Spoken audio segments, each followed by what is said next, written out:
প্রিয় বন্ধুরা, আসসালামু আলাইকুম। আমি পড়ছিলাম ওয়েস্টার্ন গল্প, নাম দুঃসাহস। শুরু করছি শেষ অংশ। হারপারদের নিয়ে তুমি বরং ওখানেই চলে যাও, আমরা এদিকটা সামলাতে পারবো। বেগতিক দেখলে প্রথম সুযোগে কেটে পড়ো। মাথা ঝাঁকালো টেক্সান। পেটে সুসো নাচছে। মিসেস রিসার্চকে কি বলবে নাস্তাটা একটু তাড়াতাড়ি পাঠাতে? পোর্চ থেকে নেমে সাইড ও ওক ধরে এগোলো ব্রুকস। রেস্তোরাঁয় ঢুকলো প্রথমে। প্যাটের তারার কথা মহিলাকে জানিয়ে বেরিয়ে এসে সিলভারে গেল। কেভিনকে কোথাও দেখা যাচ্ছে না। ওর কর্মচারী বার পরিষ্কার করছে। পেছনে এসে সিঁড়ি ভেঙে দোতলায় উঠে এলো। ডানে প্রথম কামরার সামনে একটা টুলে বসে ঢুলছে কেভিন লকহার্ট। কোলের উপর একটা শটগান। কাছে যেতে চমকে চোখ মেলল সে। ধরপড় করে উঠে দাঁড়ালো। কি কিছু ঘটেছে মিস্টার ব্রুকস? এইমাত্র চোখ লেগে এসেছিল। দ্রুত আমতা আমতা করে কৈফিয়ত দিল। দরজার পাল্লা দুটো টেনে ফাঁক গলে ভেতরে তাকালো। ব্যাংকের উপর ঘুমোচ্ছে দুই আসামি। জুলিয়াস পার্কার এদেরকে বের করে নিতে পারে ভেবে গতকাল সন্ধ্যায় সবার অগোচরে এখানে নিয়ে এসেছে। ফালতু কিছু ঝামেলা বেঁচেছে এতে। খুশি হয়ে দায়িত্ব নিয়েছিল কেভিন। হয়তো বিনা পয়সায় খাওয়া হুইস্কির পাওনা তুলে নেয়ার খায়েশ হয়েছে ওর। দরজাটা ভালো করে দেখল ব্রুকস। সরু করা সরু করাতে লাগানো তালা সন্তুষ্ট করতে পারছে না ওকে। মরিয়া হয়ে ওঠা দুজন শক্তিশালী লোকের কাছে খোদ দরজায় কোনো বাধা হয়ে দাঁড়াতে পারবে না। কভার টেনে দিয়ে উপরে শেকল তুলে দিল ও। কেবিনের দিকে ফিরল। দায়িত্বটা তুমি স্বেচ্ছায় নিয়েছো। সব কিছু তোমাকেই সামলাতে হবে কেব। দরজাটা দেখে আমি মোটেও ভরসা পাচ্ছি না। উল্টো দিকে দূরে গিয়ে বসো। শটগান তাক করে রাখবে। বেচাল দেখলেই গুলি করবে। তোমাকে কিছু জিজ্ঞেস করতে আসবে না কেউ। ওরা খুব ভয়ঙ্কর লোক। দরকার মনে করলে কাউকে ডেকে নাও। আমি পারবো। সে রাগ করে ফিরতি পথ ধরল। মনের খুঁতখুঁতে ভাব যাচ্ছে না। জেনারেল স্টোরে চলে এলাম। এটার মধ্যে সব কিছু গুছিয়ে প্রথম খদ্দেরের অপেক্ষায় আছে লকহার্ট। টাকার বাক্সের পেছনে রাইফেলের নল উকি দিচ্ছে। ঠিক আছে সব? জানতে চাইলো স্টোর মালিক। পড়ছে কয়েকটা ময়দার বস্তা এনে ফেলো, নট করে বলল ও। হারপাররা এলে এখানেই পজিশন নিতে বলো। পার্কারের বাড়িটা ঘেরাও করলেই তো ল্যাঠা চুকে যায়। বাপ বাপ করে বেরিয়ে আসবে সব কটা। যতটা সহজ ভাবছ তা কিন্তু নয়। সবাই সেখানে নাও থাকতে পারে। মার্শালের পক্ষে হলেও আমরা তা করতে পারি না। বেআইনি হবে। তাছাড়া বাড়িটা এমন যে কয়েকদিন অবরোধ করে রাখলেও সুবিধা করতে পারবো না।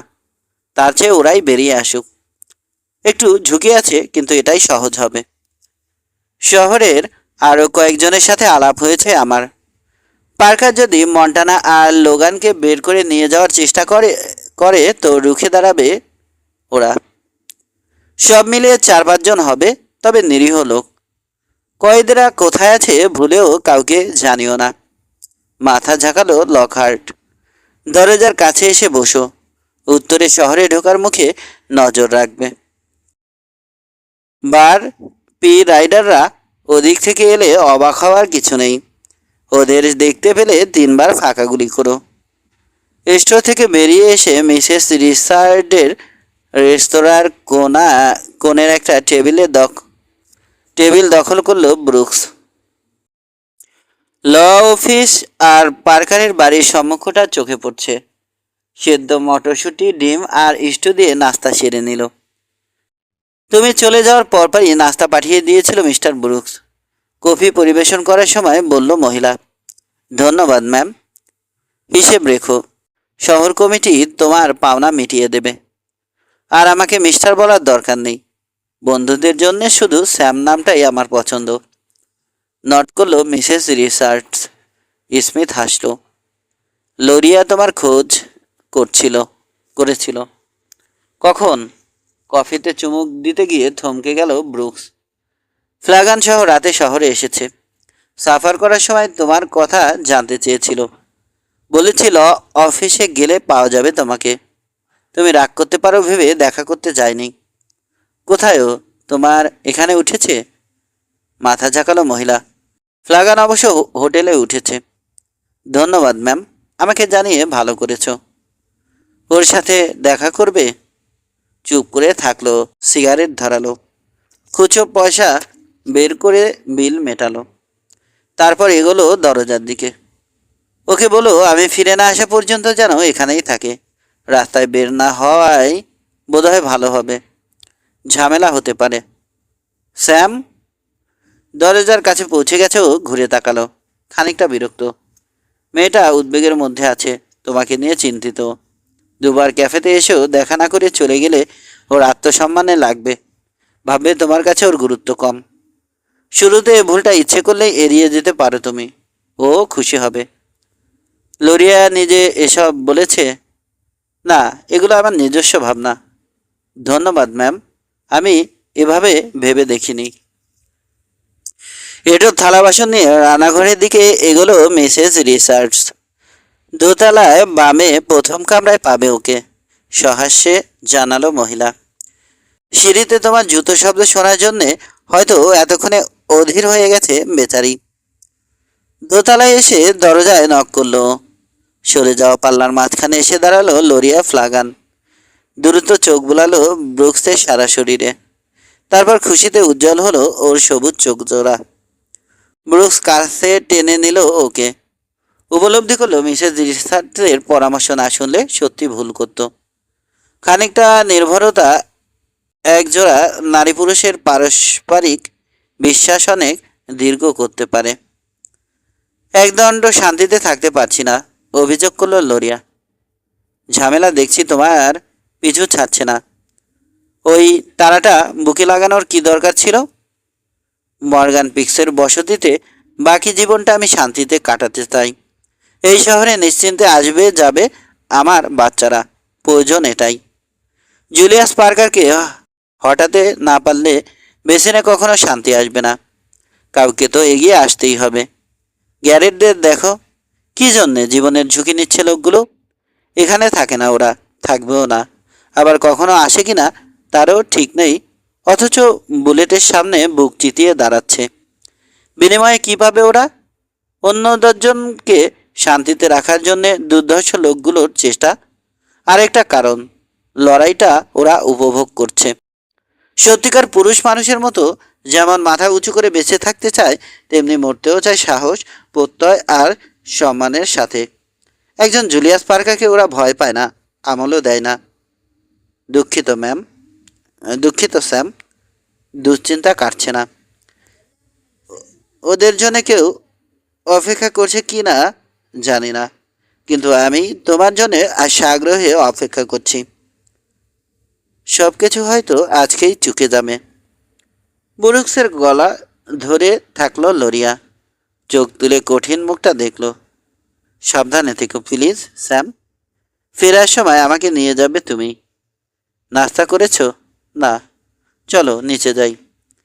না, তোমার দেরি হচ্ছে, বাবা এলে নাস্তা করব। মাথা ঝাঁকালো ব্রুকস। ভুলেও বেরোবে না। আমি তাহলে নিশ্চিন্ত থাকতে পারবো। বাধ্য মেয়ের মতো মাথা ঝাঁকালো লোরিয়া। সরে গিয়ে মৃদু হাসলো। তারপর ফের ছুটে এসে জড়িয়ে ধরলো ওকে। আমার ভয় হচ্ছে, এত উদ্বেগ ভালো লাগছে না স্যাম। আমি তোমাকে হারাতে চাই না। অনেক কণ্ঠার পর পেয়েছি। শেষ করলো না লোরিয়া, থামিয়ে দিয়েছে ব্রুকস। একদিন তোমাকে বলেছিলাম সাহস ছাড়াও কিছু স্বপ্ন নিয়ে বাঁচে মানুষ, মনে আছে? এত ধকল গেল, এত বিপদ পার হয়ে এতটুকু আসতে পেরেছি কেবল এই কারণেই। জুলিয়াস পার্কারকে দেখো, জেদ আর প্রতিহিংসা আছে ওর, কোনো স্বপ্ন নেই। ওর লোকদেরও নেই, কিন্তু আমার আছে। তাই যেভাবে হোক সব কিছু উতরে যাব আমরা। এটা কোনো যুক্তি হলো? এসে ফেলল লোরিয়া। যুক্তি নয় ঠিকই, কিন্তু বিশ্বাস তো। যা নিয়ে অসাধ্য সাধন করার প্রেরণা পায় মানুষ। অত কিছু বুঝি না, তুমি মরতে পারবে না। জন স্যামুয়েল ব্রুকস। এই হচ্ছে আমার সাফ কথা। মিসেস লকহার্টকে গাউন আর আংটির ফরমাশ দিয়েছ, রোববারে ওগুলো পরতে চাই আমি, গাঢ়স্বরে বলল লোরিয়া। সবুজ চোখে বিপুল প্রত্যাশা ফুটে উঠল। মাথা ঝাঁকালো ব্রুকস। ধীরে ছেড়ে দিল লোরিয়াকে। রেস্তোরাঁ থেকে বেরিয়ে ফিরতি পথে ল অফিসের দিকে এগোলো। স্টোর পেরোনোর সময় দেখল পড়ছে একটা টুলের উপর বসে আছে লকহার্ট, কোলে রাইফেল, দৃষ্টি উত্তরে শহরের প্রবেশপথে। পার্কারের বাড়ির উপর চোখ পড়তে দেখলো বেরিয়ে আসছে কুরুরা। রাস্তার উপর সার বেঁধে দাঁড়ালো। সবশেষে সাদা একটা সরেলে চেপে বেরোলো জুলিয়াস পার্কার নিজে। দলটার সামনে এসে চড়া গলায় কথা বলল কিছুক্ষণ, তারপর ল অফিসের দিকে এগোতে শুরু করলো। ফিরে এলে যে? পড়ছে উঠে আসতে জানতে চাইল প্যাট। লকহার্ট ও দিকটা সামলাবে। মনে হলো যা কিছু সব এদিকেই ঘটবে। নিজেদের পজিশন একবার যাচাই করলো ব্রুকস। ল অফিসে ওরা 4 জন। লকহার্টের স্টোরে পড়ছে সে নিজে আর হারপাররা 2 ভাই। নাপিতের দোকানের ছাদে অবস্থান নিয়েছে আরও 3 জন। মন্দ নয়। পার্কার সহজে ছাড় পাবে না। পিশাচটা দেখছি নিজেই নেতৃত্ব দিচ্ছে। জানালার পাশ থেকে সকৌতুকে বলল ব্রাড গ্যারেট। ভালোই হয়েছে, এ ঠেলায় গোড়া শুদ্ধ উপড়ে ফেলা যাবে। ভেতরে ঢুকতে মার্শালকে দেখতে পেল ব্রুকস। এইমাত্র বোতল খালি করেছে। কঠিন কিছু বলতে চেয়েও নিজেকে নিবৃত্ত করে নিল। পার্কার আসছে, জ্যাক, তৈরি হয়ে নাও। ও বোধহয় আগে তোমার সাথে কথা বলতে চাইবে। পরোয়া করি না। জ্যাক হবসের কণ্ঠে উত্তেজনা। আসুক বেটা, বহু জ্বালিয়েছে। আজ ওর নয়তো আমারই শেষ দিন। দাঁড়িয়ে গানবেল হোলস্টার ঠিক করে নিল সে। পিস্তল পরক করল। নীরবতা নেমে এলে ব্যাট গেট পর্যন্ত চুপ মেরে গেছে। পার্কারের দলটা পৌঁছে গেছে। ল অফিসের সামনের রাস্তায় সার বেঁধে দাঁড়ালো। সবার সামনে জুলিয়াস পার্কার, তারপর অ্যালান, স্টিরাপ, ম্যাসন, 16 জন। বুক টান টান করে স্যাডলে বসেছে বুড়ো, মাথা উঁচু। অস্থির দৃষ্টিতে দেখল ল অফিসের কাঠামো। বেরিয়ে এসো হবস, তোমার সাথে কথা আছে। চড়া গলায় ডাকলো আত্মবিশ্বাসী কর্তৃত্বপূর্ণ স্বর। বিশ্বাসঘাতকতা করলো ওর সাথে। বেরিয়ে যাওয়ার সময় দরজাটা একটু বেশি জোরে ভিড়িয়ে দিল মার্শাল। দীর্ঘ পায়ে পড়ছে গিয়ে দাঁড়ালো। অনিশ্চয়তা আর পিছুটানের কোনো নমুনা নেই ওর মধ্যে। হারানো আত্মবিশ্বাস খুঁজে পেয়েছে।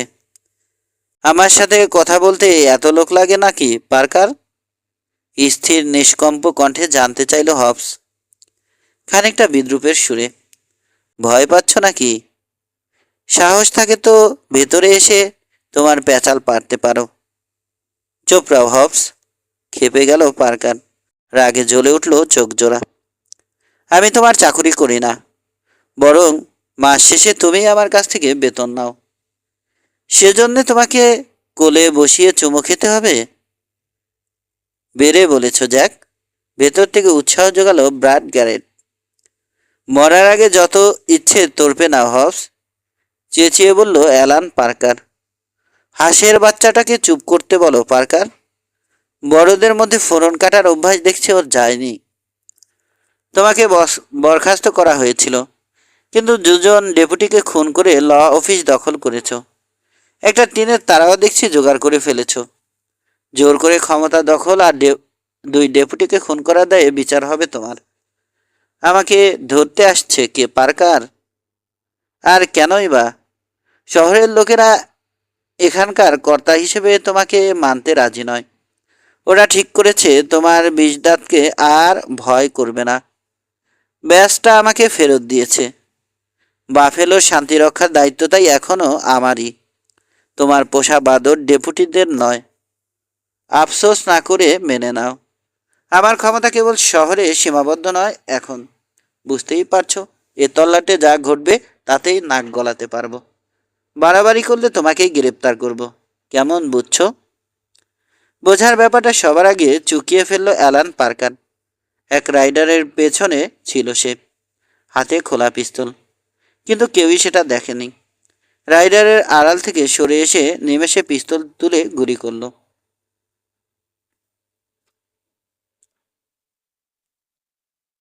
এমন কিছু হতে পারে আশা করেনি জ্যাক হবস। তবু করল। বুকে দুটো গুলি নিয়েও 5টা গুলি করল সে। ততক্ষণে নরক ভেঙে পড়েছে জায়গাটায়। সমানে গোলাগুলি হচ্ছে। শক্তি পাচ্ছে না মার্শাল। মুখ থুবড়ে পড়ছে। ডান হাতে সব শক্তি সঞ্চয় করলো সে। তারপর সময় নিয়ে নিশানা করে গুলি করল। ছুটে আসছিল অ্যালান পার্কার। মাত্র 10 গজ দূর থেকে ভারী ক্যালিবারের গুলি ওর মাথায় আঘাত করলো। স্যাডল থেকে ছিটকে পড়ল দেহটা। সব কটাকে শেষ করে ফেলো, রাগে চেঁচালো জুলিয়াস পার্কার। লাফিয়ে স্যাডল ছেড়ে হন্তদন্ত হয়ে ছুটে এলো অ্যালানের দিকে। কাছে গিয়ে বসে পড়ল। কোলে তুলে নিল ছেলের মাথা। প্রচণ্ড গোলাগুলির মধ্যেও তার অস্ফুট আর্তনাদ স্পষ্ট শোনা গেল। থেমে গেছে লড়াইটা। রাস্তার ওপাশে সরে গেছে বারপির ক্রুরা। অস্থির ঘোড়াগুলোকে সামলে নিচ্ছে। বুঝতে পারছে না কি করবে। ল অফিসের পোর্চের কাছে ছেলের মাথা কোলে নিয়ে অনর বসে আছে পার্কার। হতবুদ্ধি হয়ে পড়েছে। মুখে শোক আর সর্বস্ব হারানোর বেদনা। মাঝ রাস্তায় আরো 5টা লাশ পড়ে আছে। জানালার পাশে দাঁড়িয়ে থেকে নীরবে পরিস্থিতি দেখছে ব্রুকস। অপেক্ষামান রাইডারদের উপর নজর থাকলেও বারবার ওর মনোযোগ কেড়ে নিচ্ছে জুলিয়াস পার্কার। এখন আর উদ্ধত ভাবটা নেই বুড়োর মধ্যে। নিদারুণ বাস্তবতা মেনে নিতে পারছে না লোকটা। শোকে বিহবল পিতা। এ নিয়ে 2বার একই অভিজ্ঞতা হলো বারপি মালিকের। মোটেও সুখকর নয়। করুণার সাথে ভাবল, কিন্তু এর পেছনে তার নিজেরও কিছুটা দায় আছে। উদ্যত অহংকারী ছেলেগুলোকে সামলে রাখার কোনো চেষ্টা সে কখনো করেনি। কারণহীন আক্রোশের মাসুল তাকে দিতে হয়েছে চড়া দামে। এরপরও কি থামবে পার্কার? একই প্রশ্ন বোধহয় রাইডারদের মনেও ভিড় করেছে। উসখুস করছে লোকগুলো। চাইছে পার্কার একটা নির্দেশ দিক। আকস্মিক থেমে যাওয়া লড়াইটা শুরু করতে পারে কেবল তার একটা নির্দেশ, কিংবা থামিয়েও দিতে পারে চিরদিনের জন্যে। নিজেদের মধ্যে কি যেন আলাপ করলো স্টিরাপ আর ব্রনসন। পাশে দাঁড়িয়ে তা শুনছে ম্যাসন। সঙ্গের মতো দাঁড়িয়ে আছো কেন? হঠাৎ করে শোনা গেল পার্কারের পরিচিত জেদি কণ্ঠ। সব কজনকে চাই আমি। ওদের লাশ দেখতে না পেলে আমার শান্তি হবে না। মন্টানা আর লোগানকে বের করে আনো। তারপর পুড়িয়ে দেবে শহরটা। একটা বাড়িও যেন আস্ত না থাকে। একসঙ্গে নড়ে উঠল সবাই। ছুটে আসছে। শুরুতে স্যাডল শূন্য হলো কয়েকটা ঘোড়া। মরা ঘোড়ার পেছনে অবস্থান নিল 2জন। পোর্চের কাছে এসে নিমেষে স্যাডল ত্যাগ করলো কার্লি ব্রনসন। ছুটে এসে দরজার উপর হুমড়ি খেয়ে পড়ল। ভেজানো পাল্লা সরে যেতে গড়িয়ে ভেতরে ঢুকলো তার শরীর। চোখ তুলে 10 হাত দূরে দেখতে পেল ব্র্যাড গ্যারেটকে। জানালার পাশে দাঁড়িয়ে পিস্তল লোড করছে। 4 চোখ এক হতে স্থির দৃষ্টিতে পরস্পরের দিকে তাকিয়ে থাকলো ওরা। মাত্র 1টা সেকেন্ড। তারপর দুজনেই সক্রিয় হলো। ব্রনসনের উল্লাসধ্বনি চমকে দিল অন্যদের। গোলাগুলির আওয়াজ ছাপিয়ে উঠল সেটা। পিস্তল তুলে গুলি করল সে। ওদিকে অস্ত্র ছেড়ে দিয়েছে টেক্সান। বিদ্যুৎ বেগে ঘাড়ের পেছনে চলে গেল ওর ডান হাত। তীক্ষ্ণ শব্দে বাতাস কাটল একটা ছুরি। ঠক করে বিঁধল ব্রনসনের গলায়। হাঁটু ভেঙে মেঝেতে পড়ল বিস্মিত ব্রনসন।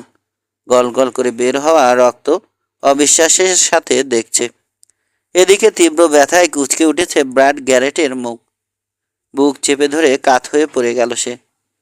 মুহূর্তের জন্যে সহোদরের দিকে দৃষ্টি ফিরিয়েছে প্যাট। ঠিক এ সময়ে ওর উরু ভেদ করল গুলিটা। হাঁটু ভেঙে পড়ে গেল সে। দরজার দিকে তাকাতে দেখতে পেল টম স্টিরাপকে। পিস্তল তুলছে আবার। টেক্সানের গুলি তার পেট ফুটো করল। পরেরটা বুকে বিঁধল। দরজার কবাটের উপর কাত হয়ে পড়ল তার বিশাল দেহ। শেষবারের মতো চেষ্টা করলো স্টিরাপ, কিন্তু ঝাপসা দৃষ্টি বিশ্বাসঘাতকতা করলো ওর সাথে। শক্তিতে কুলিয়ে উঠতে না পেরে ছেড়ে দিল পিস্তলটা। মরার আগে নিজের উদ্দেশ্যে তীব্র গাল বকল। ঘোড়ার পেছনে অবস্থান নেওয়া লোকগুলো এলোপাথারি গুলি করে যাচ্ছে। ছেলের পাশে পড়ে আছে জুলিয়াস পার্কার। কখন কিভাবে গুলি লেগেছে কেউই বলতে পারবে না। 4জন লোক চম্পট দিয়েছে। ইচ্ছে করলে ওদের অন্তত 2জনকে ধরাশায়ী করতে পারত ব্রুকস, তা করেনি। পেছন থেকে কাউকে গুলি করা ওর ধাতে নেই। লকহার্টের তোপের মুখে শেষ তোক অবশ্য রেহাই পেল না লোকগুলো। হঠাৎ করে এভাবে লড়াই শুরু হবে পার্কারের কল্পনাতেও বোধ হয় তা ছিল না। বোকার মতো সবকিছু ভস্কট করে দিয়েছে অ্যালান। তারপর আর কারো পিছিয়ে যাওয়ার উপায় ছিল না। যে লড়াই অনেকক্ষণ ধরে চলার কথা তা মাত্র অল্প কয়েক মিনিটের মধ্যে শেষ হয়ে গেছে। জুলিয়াস পার্কার লোক হিসেবে যাই হোক না কেন, তার ছেলেগুলো অকম্মার চূড়ান্ত। ওরাই তাকে ডুবিয়েছে, এমনকি এই শেষ মুহূর্তেও। তোমরা 2জন ঘোড়ার পেছনে, চেঁচালো ব্রুকস। হাত তুলে উঠে দাঁড়াও। আমার হাতে একটা শটগান আছে, শুনেছ? উত্তরে পাল্টা গুলি করলো ওরা। শটগান কক করলো ও। শব্দটা নিশ্চিতভাবে ওদের কানে যাবে। ধীরে উঠে দাঁড়ালো ওরা। টিম ম্যাসন আর অচেনা এক লোক। ব্রুকস খেয়াল করলো হাত তোলেনি ডেপুটি এবং পিস্তল এখনো ডান মুঠিতে ধরে রেখেছে। ক্ষীণ হাসলো। নিজেকে খুব স্মার্ট ভেবেছে ম্যাসন। ওটা ধরে আছো কেন ম্যাসন? হালকা সুরে জানতে চাইল ও। এই তো ফেলে দিচ্ছি বলে ঝুঁকলো সে এবং গুলি করল। গোলাটা দুভাগ করে ফেলল ডেপুটিকে। বসে পড়েছে অন্য লোকটা। চোখে আতঙ্ক। গড় গড় করে বমি করতে শুরু করলো। দুটোকে ধরে এনেছিস স্যাম? লকহার্টের চড়া গলা শোনা গেল। এটাকেও নিয়ে এসো বিল। সেলে ঢোকাও। সারা দিল। আর জলদি কাউকে ডকের কাছে পাঠাও। আসতে না চাইলে যেন জোর করে নিয়ে আসে। গ্যারেটদের কাছে গেল।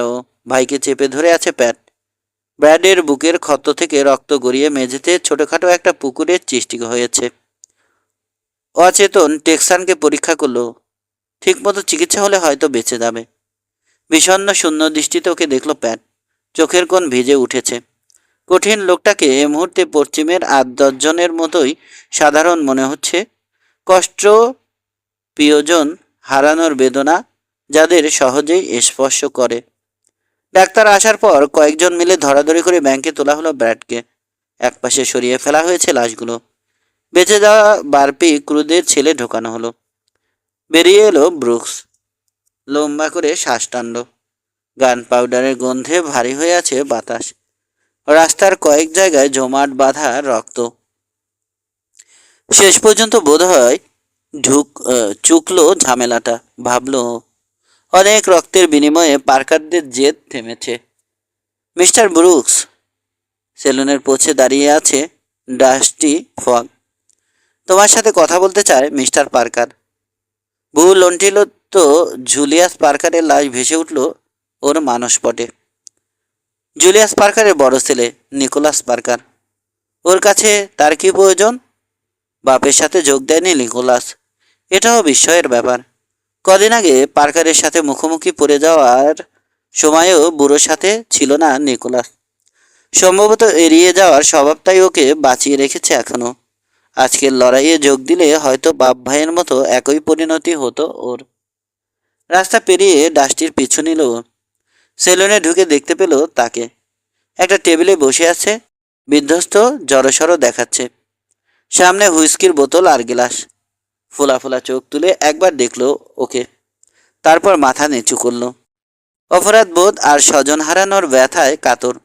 সারাটা জীবন ভুগবে যুবক। নিকোলাস পার্কারের প্রতি করুণা অনুভব করলো ব্রুকস। চেয়ার টেনে বসলো, অপেক্ষায় থাকলো। অনেকক্ষণ পর মুখ তুলল নিকোলাস। বুঝলে ব্রুকস, আমি একটা কাপুরুষ। চোখের সামনে ওদের মরতে দেখলাম, অথচ কিছুই করতে পারলাম না। এমন নয় যে পিস্তল চালাতে জানি না, কিন্তু আমি জানতাম শেষ পর্যন্ত ওরা হেরে যাবে। অ্যালান দলে থাকলে তা ঘটবেই। প্রথম থেকেই ওদের সিদ্ধান্তগুলো আমি মেনে নিতে পারিনি। বিরক্তিবোধ করছে ব্রুকস, কিন্তু নির্লিপ্ত থাকলো। এখান থেকে চলে যেতে চাই আমি, সব বেচে দেব।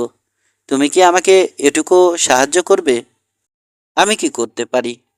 শহরের লোকজনকে বোঝাবে যে আমার পক্ষ থেকে আর কোনো ঝামেলা হবে না, তোমার কথা ওরা ফেলবে না।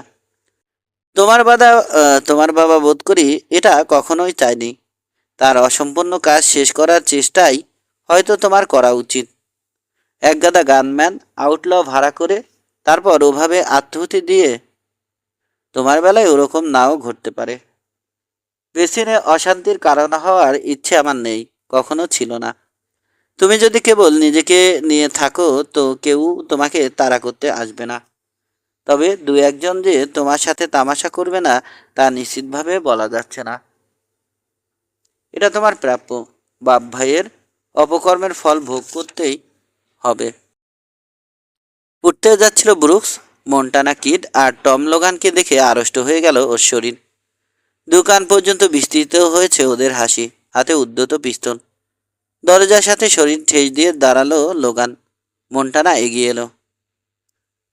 ঝাপটা নামিয়ে দাও ডাস্টি, আমোদে কণ্ঠে নির্দেশ দিল মন্টানা। দেনা পাওনা চুকাতে সময় লাগবে। লোকজন এসে অযথা বাগড়া দিলে আমার মোটেও ভালো লাগবে না। ছুটল বারকিপ, বেরিয়ে গিয়ে ঝাঁপ নামাতে শুরু করলো। ধীরে বসে পড়ল ব্রুকস, নিকোলাসের দিকে তাকালো। তো নিকোলাস পার্কার, বাপ ভাইয়ের পথেই আছো তুমি। আর একটু হলে তোমার গল্প বিশ্বাস করে ফেলেছিলাম। দারুণ অভিনয় করেছো কিন্তু। জেলেসের জবাবে বিদ্যুৎ বেগে এলো চটটা। জ্বালা ধরে গেল ব্রুকসের গালে। অভিনয়? কোনটা অভিনয়? সম্পূর্ণ বদলে গেছে নিকোলাসের চাহনি। এখনই যেন ঝাঁপিয়ে পড়বে ওর উপর। তোমার কারণে মারা গেল আমার বাপ ভাইয়েরা, ভেবেছ সহ্য করব? একটু আগে তুমিই বলেছ যে ওদের দেখানো পথেই যাওয়া উচিত। হ্যাঁ, আমি বাধ্য হয়েছি। ওদের মতো কখনো ভাবিনি, কিন্তু মরে গিয়ে আমাকে হিংস্র হতে বাধ্য করেছে ওরা। কি মনে করেছ পার্কাররা এতদিন ইচ্ছে মতো বেসিন শাসন করেছে আর আজ আমি মাথা হেট করে বাফেলো থেকে বেরিয়ে যাব? সেটা কখনো হবে না। মাথা উঁচু করেই যাব আমি। তাবৎ লোকজন বিস্মিত হয়ে দেখবে জুলিয়াস পার্কারের সবচেয়ে শান্ত ও বোকা ছেলেটা বাপের মতোই হিংস্র হয়ে উঠেছে। এখন থেকে এ তল্লাটে শাসন করবে এই নিকোলাস পার্কার। রাজত্ব পাওয়ার আগেই স্বপ্ন? মন্টানা কিড সক্রিয় হলো এবার। তার চালানো পিস্তলের নলের আঘাতে ব্রুকসের মনে হলো থুতনি ভেঙে গেছে। তীব্র ব্যথায় অবশ হয়ে গেল জায়গাটা। মনে মনে কেভিন লকহার্টের 14 গোষ্ঠী উদ্ধার করলো। তার উপর নির্ভর করা মোটেও ঠিক হয়নি। এমন একটা ভুলও করলো কি করে? মন্টানা লোগান ছাড়া না পেলে পার্কার এত হিংস্র হয়ে উঠতে পারত না। আমাদের পুরনো ব্যাপারটা ভুলে গেছো নাকি ব্রুকস? মন্টানায় এক চোট নিয়েছিলে আমার উপর।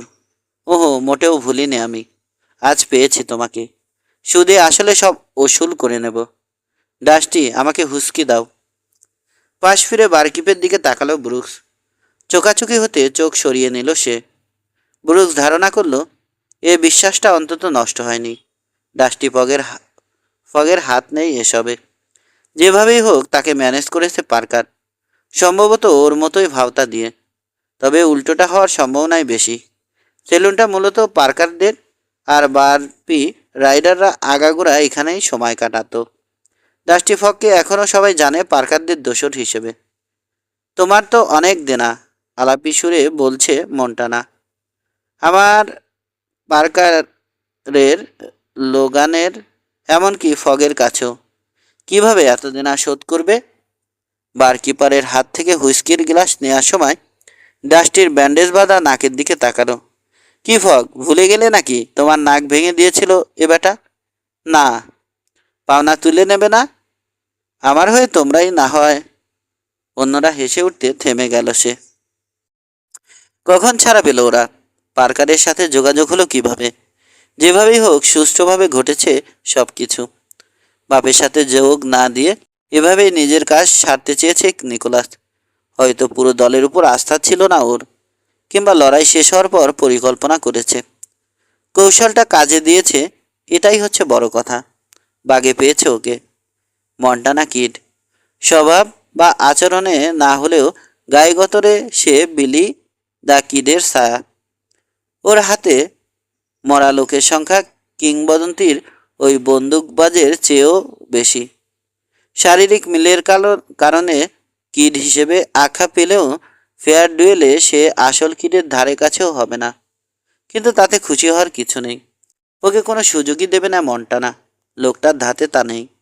চোখের দিকে তাকিয়ে কপালে পিস্তলের নল ঠেকিয়ে বহু নিরস্ত্র লোককে খুন করেছে সে।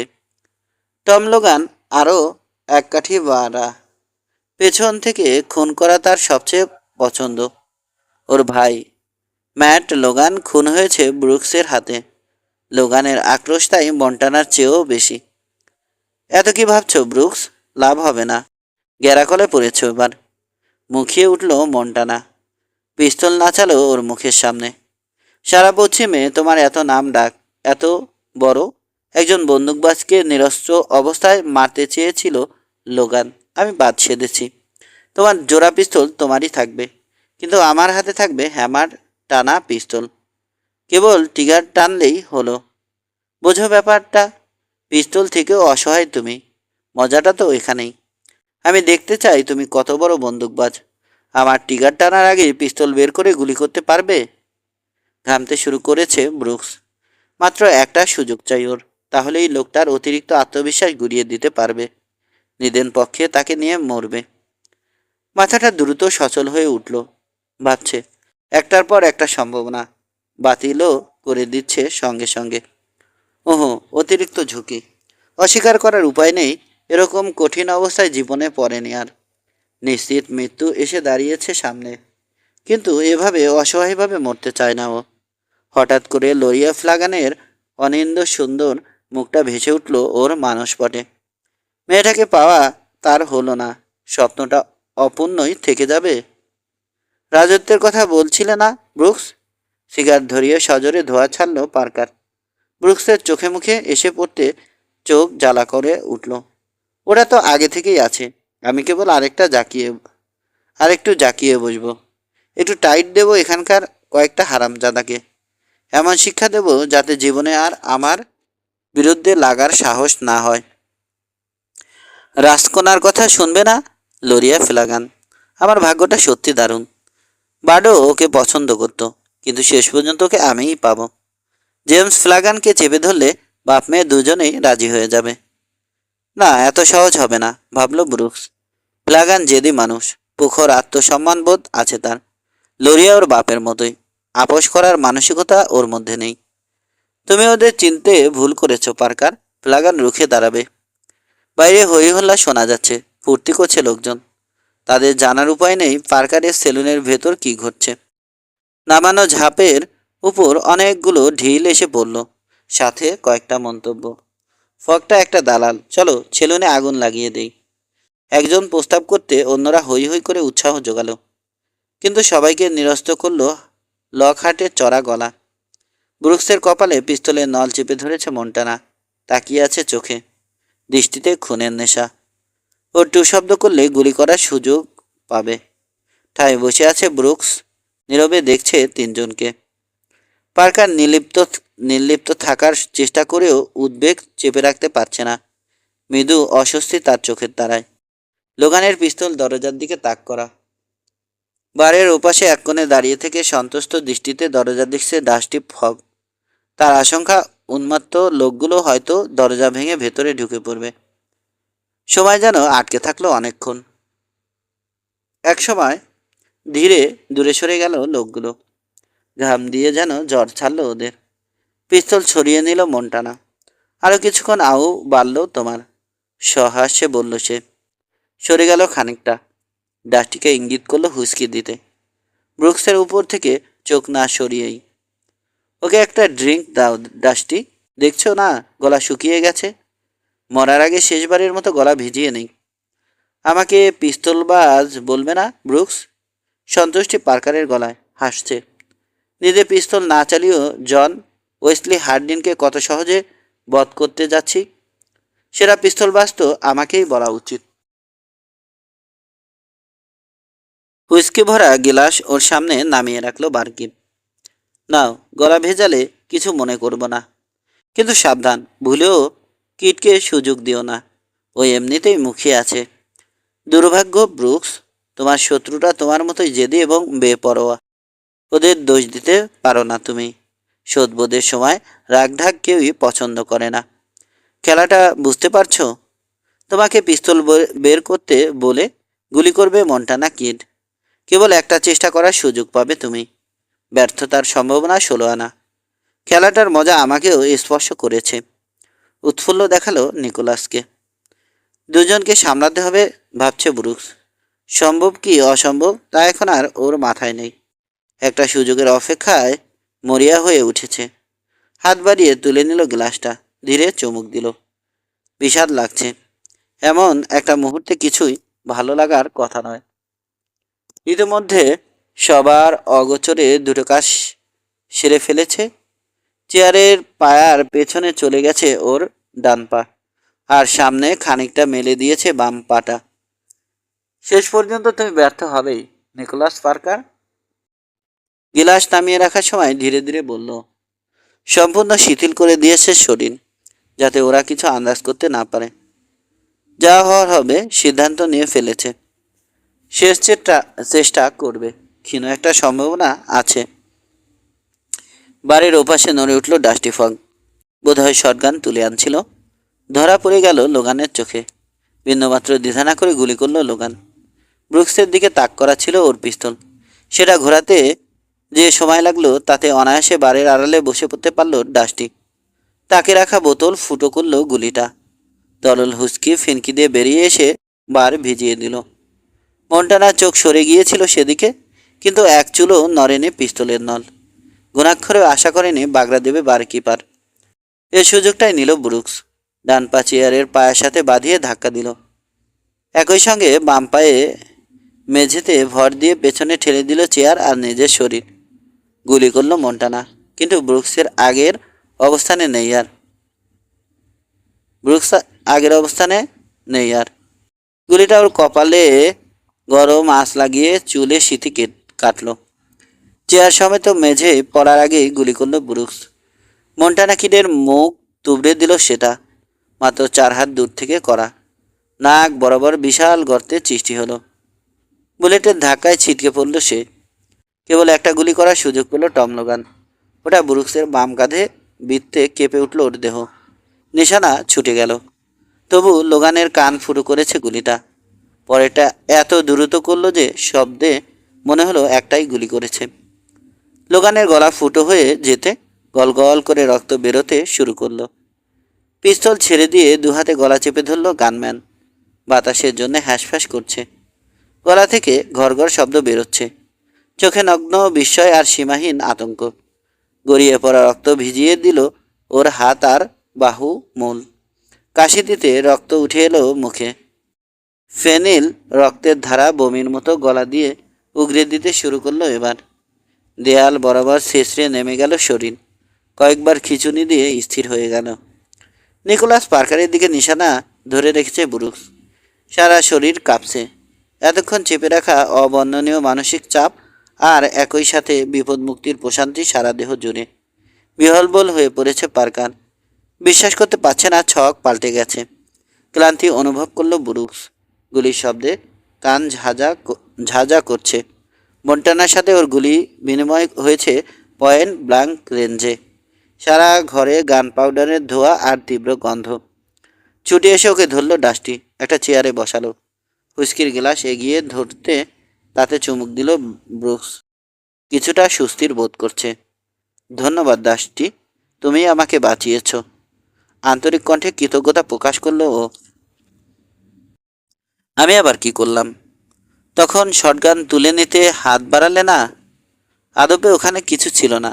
হাসছে ডাস্টি। ভাওতা দিয়েছে ওদের। আসলে তোমার উপর চোখ রেখেছিলাম। দেখলাম তৈরি হয়ে গেছো। পা নাড়তে দেখে আন্দাজ করে নিয়েছি কি করতে চেয়েছো। আমি কেবল একটা ডাইভারশন সৃষ্টি করেছি। অন্য কেউ হলে এতেও শেষ রক্ষা করতে পারত না। তুমি হার্ডিন বলেই ভুলে যাও। ব্রুকস নামটাই আমার পছন্দ, বাধা দিল ও। নয়তো স্যাম ডাকতে পারো। তুমি যাই করে থাকো না কেন, আমি তোমার কাছে কৃতজ্ঞ। এ ব্যাপারে কোনো সন্দেহ নেই। এখন দয়া করে দুটো কাজ করবে। আগে পার্কারকে কোষে বেঁধে কোথাও আটকে রাখো। তারপর দরজাটা খোলো। আটকে উঠল ডাস্টি। আমার সেলুনের 12টা বাজাবে ওরা। তা করবে না, লোকজনকে বোঝানোর দায়িত্ব আমার। মাথা ঝাঁকিয়ে কাজে নেমে পড়ল বারকিপ, যদিও পুরোপুরি সন্তুষ্ট দেখাচ্ছে না তাকে। দাঁড়ানোর চেষ্টা করতে গোড়ালি আর কাঁধে একরাশ ব্যথা অনুভব করল ব্রুকস। ক্ষত থেকে চুইয়ে রক্ত ঝরছে। আর কত ক্ষত তৈরি হবে ওর শরীরে, তিক্ত মনে ভাবল। হাত নাড়তে টের পেল ব্যথাটা আঙুল পর্যন্ত ছড়িয়ে পড়ছে। হাঁটতে গিয়ে মচকে যাওয়া গোড়ালিতে জোর পেল না, বসে পড়ল চেয়ারে। লাশগুলো এক কোণে সরিয়ে ফেলো ডাস্টি, দুঃখিত, সাহায্য করতে পারছি না। লাগবে না স্যাম, কাঁধে তো বইব না, টেনে সরিয়ে নেব কেবল। বহু জ্বালিয়েছে ওরা, ওদের মরতে দেখে শান্তি লাগছে। বিশ্বাস করো, লাশগুলো টানতেও সুখ পাবো। একটু পর দরজা খুলল সে, উঠে দাঁড়ালো ব্রুকস। এত তাড়াতাড়ি কিসের, বলে উঠল বারকিপ। বসে পড়ো, ব্যান্ডেজ বেঁধে দিচ্ছি। অবশ্য অনেক আগেই তা করা উচিত ছিল। আমি আসলেই একটা গাধা। ওদের সরিয়ে লাভটা কি? যা করলাম তা মরা মানুষগুলোর কোনো কাজে আসবে না। বাইরে ছুটন্ত শব্দ অনেকের। সবার আগে পৌঁছে উঠে এলো লোরিয়া ফ্লাগান। ব্যাটউইং দরজা ঠেলে ঢুকে পড়ল। ছুটে আসছে। বাড়ির সাথে পিঠ ঠেকিয়ে সোজা হয়ে দাঁড়ালো ব্রুকস। উড়ে এসে ওর বুকে আছড়ে পড়ল লোরিয়া। দুহাতে গলা জড়িয়ে ধরে ফোপাতে শুরু করলো। সারা শহরে খুঁজে মরছি, কোথাও পাচ্ছিলাম না তোমাকে। বোঝো আমার মনের অবস্থাটা। তারপর কেভিন বলল, এদিকে গুলির শব্দ শোনা গেছে। ছুটে এলাম। ওহ স্যাম, এত খুশি লাগছে। গাধাটা তাহলে বেঁচে আছে। মন্টানা লোগানের তো ওকে ছেড়ে দেওয়ার কথা নয়। লোরিয়া খেয়াল করলো ব্রুকসকে কষ্ট দিচ্ছে। লজ্জায় আরেকট হলো ওর গাল। মাথা নিচু করে ফেললো।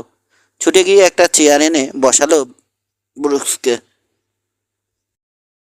নিচু হয়ে গাউনের দুটো পর্দা তুলে আর এক পর্দা থেকে এক খণ্ড কাপড় ছিঁড়ে ফেলল।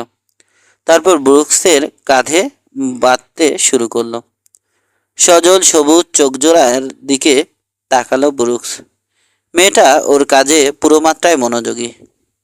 লোরিয়া চোখ তুলে তাকালো ফ্লাগান কন্যা। আমার গান বেলগুলো খুলে নেবে? আর কখনো ওগুলো ছোব না আমি। পরে হয়তো এগুলোর দরকার হবে স্যাম।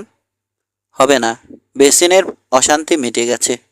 আমার খোঁজেও আর আসবে না কেউ, কারণ ওয়েসলি হার্ডিন মরে গেছে আজ। বিকেলে বুঠিলে দুটো কবর খোঁড়া হবে, একটা মন্টানা কিডের আরেকটা হার্ডিনের। দারুণ একটা ডুয়েল শেষে দুজনেই মারা গেছে। বিমর্ড লোরিয়া গান বেল খুলে নিয়েছে। অনেকেই তোমার আসল পরিচয় জানে। কজন হবে? যারা জানতো তাদের বেশিরভাগই এখন আর নেই। এখানকার দু একজন হয়তো জানে, কিন্তু ওরা বোধহয় আমার জন্য এটুকু করবে। মিথ্যে তো বলতে হবে না, সে হজম করে ফেলবে সত্যটা। তাছাড়া একটা কবর মানুষের বিশ্বাস অর্জনের জন্য যথেষ্ট।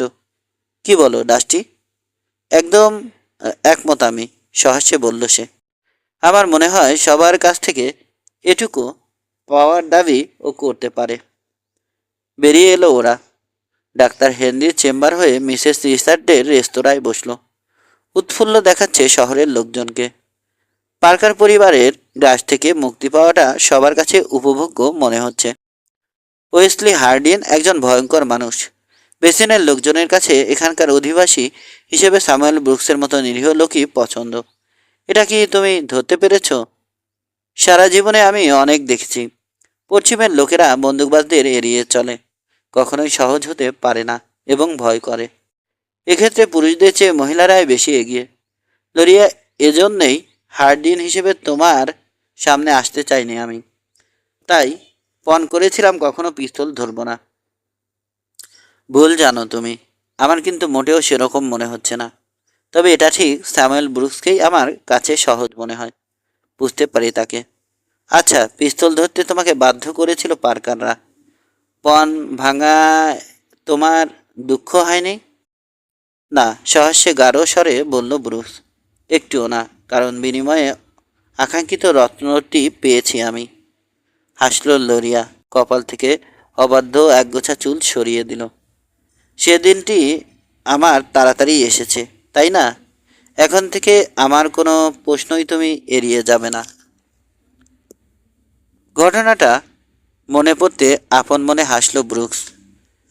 আমার ভয় ছিল তুমি হয়তো আমাকে পছন্দ করবে না। নিজের ইচ্ছের কথা তাই তোমাকে বুঝতে দিতে চাইনি। ওহ, ওই উইলটার কথা না জানলে আমি ধরতেই পারতাম না। অথচ আমি তখন ভালোবেসে ফেলেছি তোমাকে, তুমি ধরতে পারোনি। অভিযোগ লোরিয়ার কণ্ঠে। অথচ বাবা ঠিক ঠিক বুঝে ফেলেছিল। আমার ভয় হচ্ছিল হয়তো তোমার আগ্রহকে ভুল বুঝেছি। এবার বলো, ওই প্রশ্নটার উত্তর আমার পাওনা। শুনতেই হবে? তুমি নিজেও জানো ওটার উত্তর, অন্তত এখন। তবু শুনতে চাই। শুনতে যে আমার ভালো লাগবে। হ্যাঁ, লোরিয়া ফ্লাগান অপমানিত হলে অনেক কিছু আসতে যেত স্যামুয়েল ব্রুকসের। এখানে ওর জীবন নতুন করে শুরু হয়েছিল তো ওই মেয়েটির জন্যেই। পরের রোববারে গির্জায় বিয়ে হয়ে গেল ওদের।